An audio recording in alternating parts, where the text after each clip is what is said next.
The indomitable Lions of Cameroon have picked up their qualification ticket for AFCON 2025, slated for Morocco after beating Kenya 1-0 in Kampala for their return game. And violent clashes intensify as nomadic Fulani herdsmen confront indigenous residents of the northwest region in the face of the escalating Anglophone crisis, prompting protests and rising fears of further conflict. We have to look at how Chinese hospital ship Peace Ark wraps up what many have termed a successful mission to Cameroon after delivering Medicare to over 6,000 Cameroonians in 6 days. Top stories.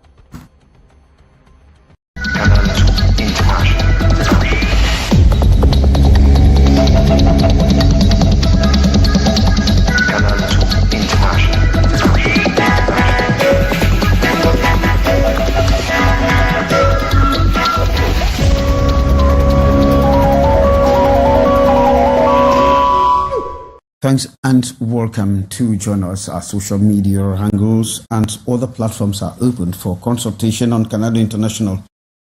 Let us begin from the northwest region, where residents of that part of the country are facing what is known as increasing attacks from nomadic herdsmen, leading to fatal incidents. In that part of the country, tensions escalated in the month of October when Sok village erupted in protest against these aggressions involving property destruction. Taruke Divine Ramsey Jr. comes back to that. Recently, residents in the northwest region have faced increasing attacks from nomadic Fulani herdsmen.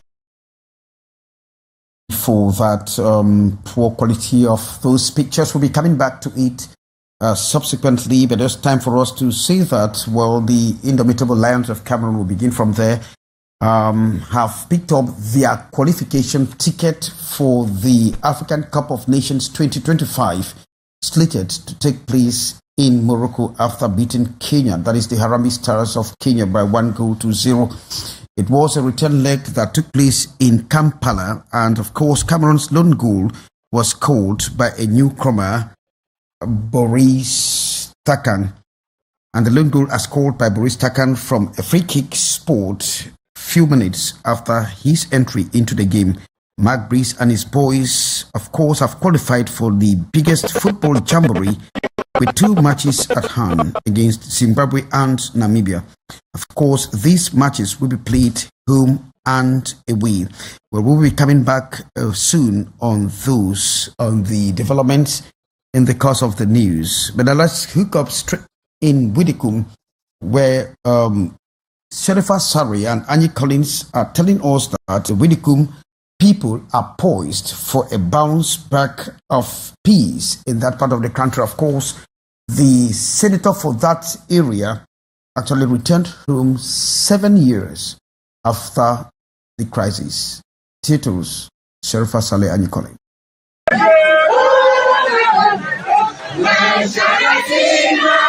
From this song, the people of Widikum demonstrate the desire to be back home again after staying out for as long as the security crisis has lasted. In a recent come-together both in Widikum and Bifang, they demonstrated the need for a peaceful return to normalcy.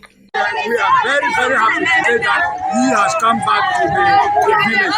That is why we are saying home again, that he has come. And the population is very happy to welcome him back in Bifang. Setting foot on home soil after 7 years, the senator for Momo, Enwe Francis Abi, declared a general atmosphere of forgiveness, beginning with a certain separatist general, Wildlife, who burnt his house. You brought my downfall. I still said I love you. Come, given you. Whose children were in this thing and harmed other families, created some tension between families. I've said everybody should pardon every person, back and live like one people. In front of thousands of people at both ceremonies, 7 separatist fighters came out begging for forgiveness. This is the gang make me to a joint of kind thing where I regret the thing to know they make sense. Now we are on Kawogan, right? So one I let me set my life to give something now to work. Widikum man is a peace lover, and since we have been here, working hand in glove with the security forces, with the traditional rulers, with the entire population, which we have decided to put that population first on our side. They are actually giving us the fruits that we have seen today. Said to be the most affected localities in Momo Division, Bifang and Widikum are poised to turn over a new leaf for their development.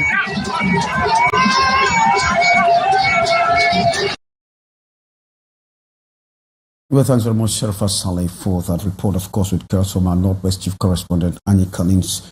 We'll move forward to Yaoundé, where a gang of cyber criminals specialize in extorting monies from parents in exchange of a place in through the police college has been dismantled in Yaoundé. Of course, this was done by the Central Regional Police Division in charge of criminal activities. Hastings Chair has the details. They constituted themselves to possible facilitators into the police school after the recent police examination. To blindfold their victims, they would open a mobile money account with names of some female police officials for the deposit of the huge sums, equally modifying their voices to sound like ladies. And after receiving the money from victims, the suspect would download the list of successful candidates published on the National Security website, wipe off some names, and insert names of their victims, giving them the impression that they are successful and ready for training. Nabbed by the elements of the Central Regional Police Division and presented to the public this October 14, police authorities warn. The Delegate General for National Security made it very clear to all that the recruitment process into the police corps is anonymous from the beginning to the end. There is no bribery or corruption to join the police corps. Dear parents and candidates, you should keep in your mind that only those with merit will be retained. Arrested in Biteng and Bamayo, the presumed culprits have numerous SIM cards at their disposal, used for the criminal act. They remain in detention, ready to face their crimes. Well, thanks very much, Hassan Chair. We move to schools where the security has been boosted with the installation of security cameras to fight criminality on campus, and this has been discussed during the Guidance Council Week, as Maureen tells us. In response to escalating violence, some secondary schools in Douala are taking decisive action by reinforcing security within and outside their premises. The installation of surveillance cameras at strategic locations is a key measure aimed at creating a safer environment for students and staff. We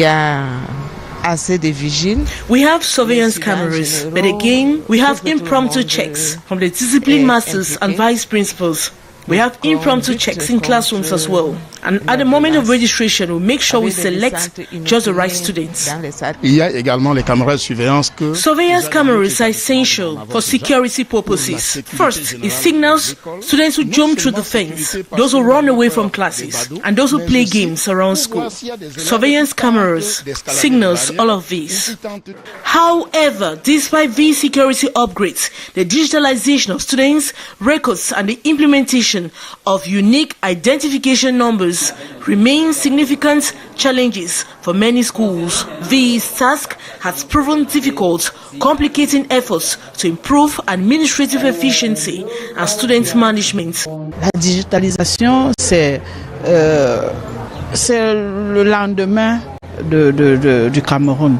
C'est une nouvelle manière d'enseigner. On October 9, during a fact-finding and evaluation mission to 10 schools in Douala, the divisional delegates for secondary education for Vuri, Mwet Nathalie, concluded her visit to a meeting at Lycée Dochem. She emphasized the importance of strict adherence to the decisions made by the Ministry of Secondary Education, urging school principals and officials to implement these directives effectively. Il était question de nous rassurer que les instructions de Madame le ministre sont effectivement mises en application dans ces différents établissements.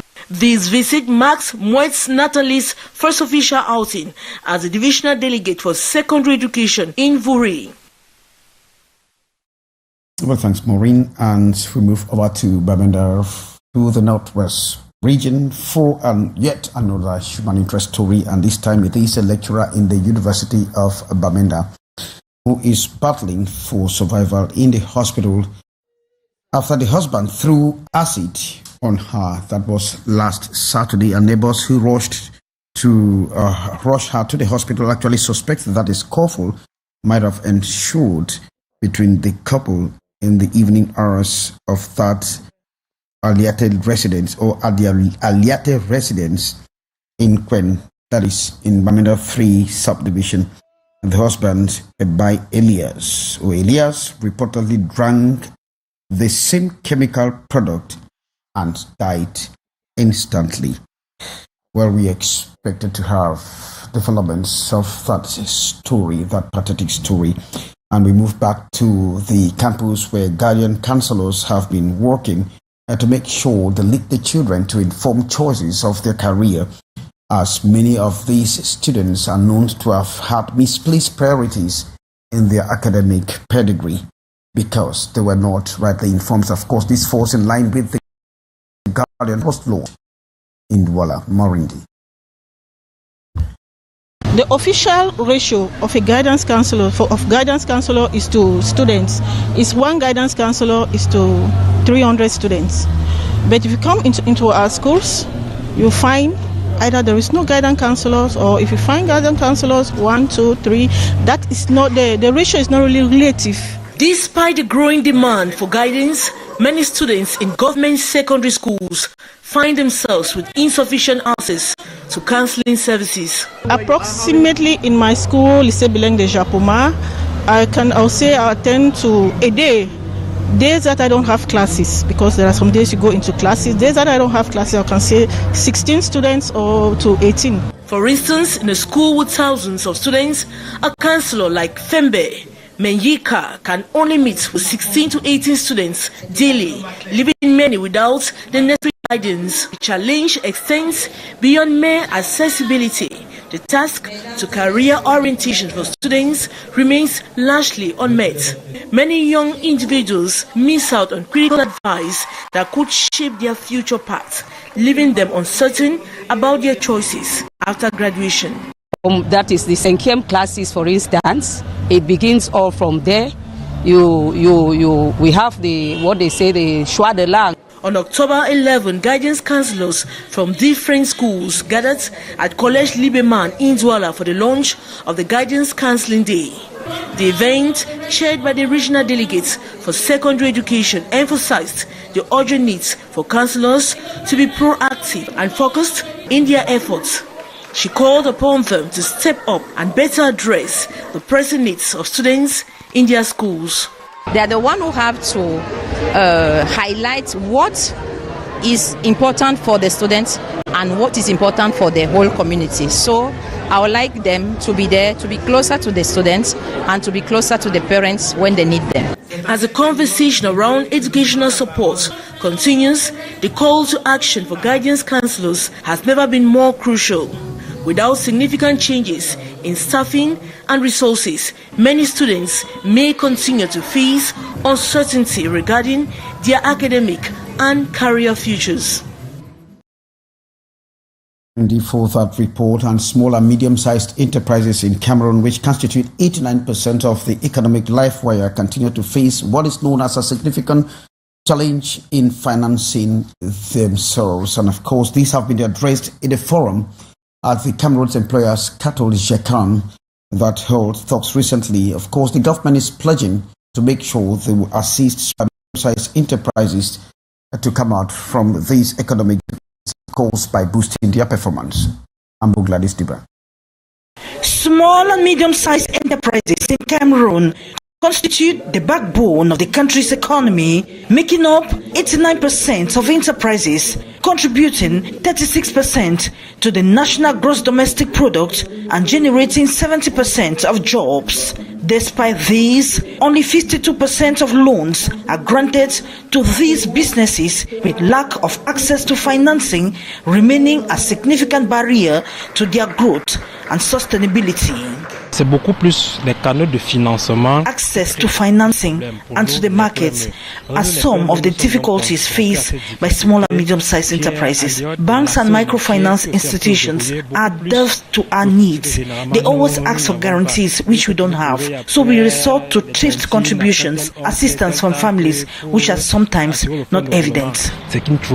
Le secteur immobilier aujourd'hui. The real estate sector is not well known by the banking sector. It is more interested in sectors such as trade, import and export.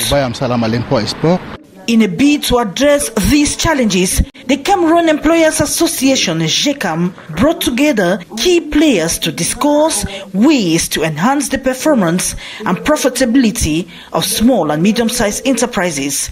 This was at the SMEs Forum in Douala, October 11, 2024, on the theme Developing Synergies Between Stakeholders to Increase the Performance of Small and Medium-Sized Enterprises in Cameroon.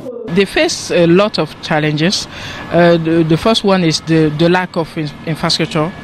The second one is the lack of energy. The taxation law, which is not adapted to the growth of the SMSs. And again, the financing of the activity. To share with them, first of all, the information. Secondly, the initiative of the financement of the activity. With the partner, the international partner and the financial partner. So we, at the end of the forum, we have to print a kind of document or kind of report of the forum to share with them. During the forum, the Minister of Small and Medium-Sized Enterprises, Social Economy and Handicrafts, Achille Basilican III, outlined government strategies to boost the small and medium-sized sector. He revealed plans to improve communication on statistical data related to SMEs, strengthen synergies among stakeholders, enhance incubation structures, improve standards and quality of products, facilitate commercialization of goods, and ease financing. Well, Amber Gladys, the bank reporting there, and Chinese hospital ship Peace Act has wrapped up its mission to Cameroon, a mission that was termed successful after delivering medical to more than 6,000 Cameroonians. In this humanitarian effort actually showcase the degree of Sino-Cameroon relationship, as Morindi reports. At the farewell ceremony, Samuel Dieudonné Vahadiboha, governor of the Litoa region, expressed his regrets that the ship's limited stay could not accommodate more patients. He made the statements acknowledging the high demands for medical assistance in Cameroon.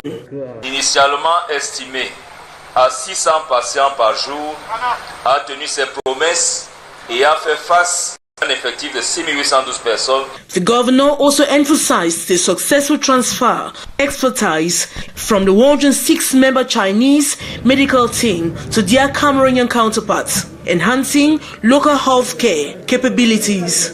L'occasion d'un transfert de compétences et de savoir-faire entre les personnels de santé camerounais et chinois. In addition to the on-board medical services, Chinese experts extended their efforts to support local orphanages and military camps, demonstrating a commitment to broader humanitarian aid. Following its mission in Cameroon, the Peace Act is set to sail to Benin, where it will continue to provide essential medical care to communities in need.